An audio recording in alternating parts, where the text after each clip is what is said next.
The philosophical story. The Allegory of the Cave by Plato describes the cave in which prisoners were bound and limited in their view of the outside world. In this story, the prisoners could only see reflections on the walls of the cave, which were made by objects outside the cave and sunlight. In the cave, the prisoners thought that the shadows were the real reality, because that was the only experience they had. They don't realize that there is a much more real and complex outside world outside the cave. However, one of the freed prisoners came out of the cave and saw the real outside world.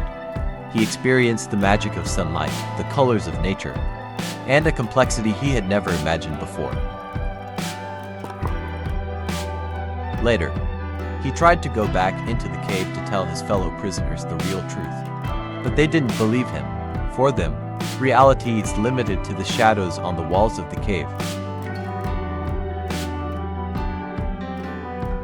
The allegory of the cave describes the human condition, which is trapped in limited perception and a shallow understanding of reality.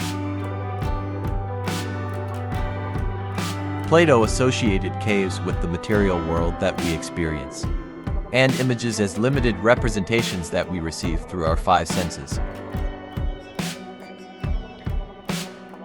It raises the question of what true reality really is, whether it is what we directly experience or whether there is another, deeper dimension.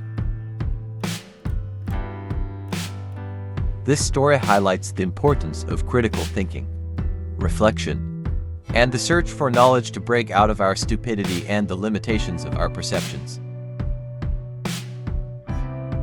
He invites us to question our beliefs and views about the world, and seek deeper and more comprehensive knowledge. The allegory of the cave has been a source of inspiration for philosophers and thinkers through the ages, reminding us of the importance of breaking free from the limitations of our understanding and seeking higher knowledge and truth.